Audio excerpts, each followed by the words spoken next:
আপনারা দেখছেন TVN24 news network. সবশেষ আপডেটে স্বাগত জানাচ্ছি আমি আব্দুল্লাহ মামুন। টেক্সাস স্টেটের হিউস্টনে অভিবাসন আইন প্রয়োগকারী সংস্থা আইসের গুলিতে এক মেক্সিকান অভিবাসীর মৃত্যু দেশজুড়ে অভিবাসন আইন প্রয়োগের কৌশল নিয়ে নতুন বিতর্কের জন্ম দিয়েছে। নিহত লরেঞ্জো সালগাদো আরাউহো ছিলেন 3 সন্তানের বাবা এবং পেশায় নির্মাণ শ্রমিক। 3 দশকেরও বেশি সময় ধরে তিনি বৈধ কাগজপত্র ছাড়া আমেরিকায় বসবাস করছিলেন। তবে ফেডারেল কর্তৃপক্ষ জানিয়েছে তিনি অভিযানের মূল লক্ষ্য ছিলেন না। অন্য একজনকে খুঁজতে গিয়ে তার পরিচয় শনাক্ত হওয়ার পর ঘটনাটি ঘটে। মঙ্গলবার আইস কর্মকর্তারা হিউস্টনের একটি এলাকায় 2 ব্যক্তিকে খুঁজতে নজরদারি চালাচ্ছিলেন। এ সময় সেখানে থাকা একটি ভ্যানের নিবন্ধন নম্বর পরীক্ষা করে কর্মকর্তারা জানতে পারেন গাড়িটির মালিক লরেঞ্জো সালগাদো আরাউহো এবং তিনি বৈধ অভিবাসন নথি ছাড়া আমেরিকায় অবস্থান করছেন। এরপর তাকে থামানোর চেষ্টা করলে কয়েক সেকেন্ডের মধ্যে পরিস্থিতি উত্তপ্ত হয়ে ওঠে।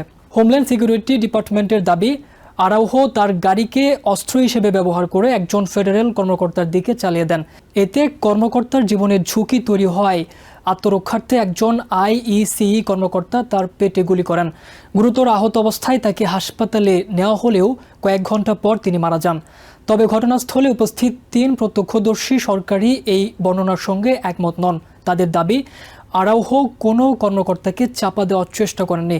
তাদের ভাষ্য অনুযায়ী পরিস্থিতি দ্রুত উত্তেজনাপূর্ণ হয়ে ওঠার পরই গুলি ছোড়া হয়। ঘটনার কোনো ভিডিও ফুটেজ এখনও প্রকাশ করা হয়নি।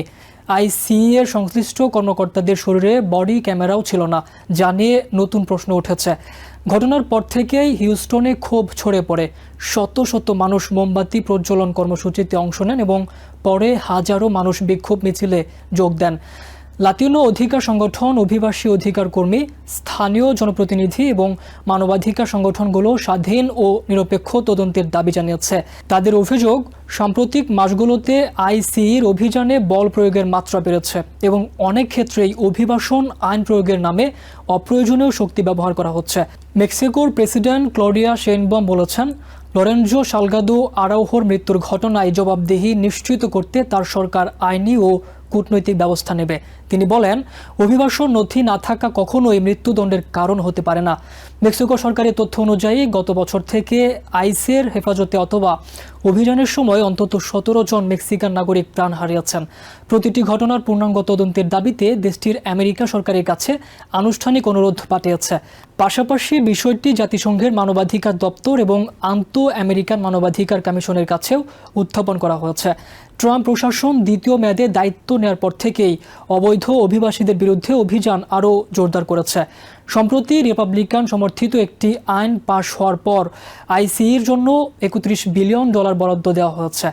এই অর্থের একটি বড় অংশ ব্যয় হবে স্থানীয় ও স্টেট পর্যায়ের আইনশৃঙ্খলা বাহিনীর সঙ্গে যৌথ অভিযান পরিচালনা, নতুন আটক কেন্দ্র পরিচালনা এবং বহিষ্কার কার্যক্রম সম্প্রসারণে।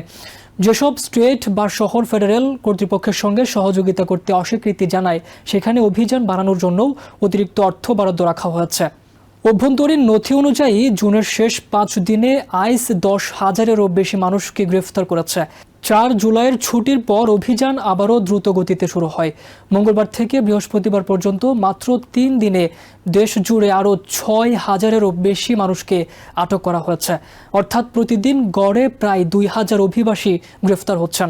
অভিবাসন পর্যবেক্ষকদের মতে সাম্প্রতিক সময়ে গ্রেফতারের হার উল্লেখযোগ্যভাবে বেড়েছে এবং আগের তুলনায় অভিযান আরও বিস্তৃত এলাকায় পরিচালিত হচ্ছে। শিকাগোতে অভিবাসী অধিকার সংগঠনগুলোর তথ্য অনুযায়ী মাত্র 3 দিনে অন্তত 70 জনকে আটক করা হয়েছে। অনেককে আদালতে হাজিরা দিতে যাওয়ার সময় গ্রেফতার করা হয়েছে। আবার কেউ কেউ সামান্য ট্রাফিক আইন ভঙ্গের অভিযোগে থামানোর পর আটক হন। একটি আইন সহায়তা সংস্থা জানিয়েছে, মাত্র 3 দিনের মধ্যে তাদের কাছে সহায়তা চেয়ে ফোনের সংখ্যা 1700-তে পৌঁছেছে, যা স্বাভাবিক সময়ের তুলনায় দ্বিগুণেরও বেশি। নর্থ ক্যারোলাইনা, আইওয়া, পেনসিলভানিয়া এবং আরও কয়েকটি স্টেটের অভিবাসী অধিকার কর্মীরা জানিয়েছেন, নির্মাণ শ্রমিক ও দিনমজুরদের কর্মস্থলে যাওয়ার পথে ট্রাফিক থামিয়ে পরিচয় যাচের ঘটনা বেড়েছে। অনেক ক্ষেত্রে নির্দিষ্ট ব্যক্তিকে খোঁজার কথা বলা হলেও বৈধ কাগজপত্র না থাকায় ঘটনাস্থলে থাকা অন্যদেরও আটক করা হচ্ছে বলে অভিযোগ উঠেছে।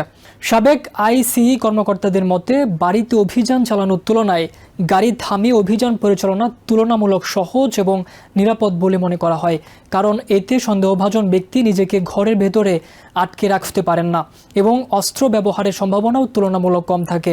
তবে মানবাধিকার সংগঠনগুলোর দাবি, সাম্প্রতিক বছরগুলোতে আইসিইগুলিতে 20 জনেরও বেশি মানুষ আহত বা নিহত হয়েছেন এবং অধিকাংশ ঘটনায় যানবাহন থামানোর সময় ঘটেছে। ফলে কখন প্রাণঘাতী শক্তি ব্যবহার করা যাবে সে বিষয়ে স্পষ্ট নীতিমালা প্রণয়ন বা বডি ক্যামেরা বাধ্যতামূলক করার দাবি জোরালো হয়েছে। বিশ্লেষকদের মতে সাম্প্রতিক সপ্তাহগুলোতে আইসির অভিযান তুলনামূলকভাবে জনদৃষ্টির আড়ালে পরিচালিত হলেও হিউস্টনের এই ঘটনায় সেই পরিস্থিতি বদলে গেছে। লরেঞ্জো সালগাদো আরাউহোর মৃত্যু শুধু একটি পৃথক গুলির ঘটনা নয়, এটি আমেরিকার বর্তমান অভিবাসন নীতি, আইন প্রয়োগের কৌশল, বল প্রয়োগের সীমা এবং মানবাধিকার সুরক্ষা নিয়ে চলমান জাতীয় বিতর্ককে আরও তীব্র করে তুলেছে।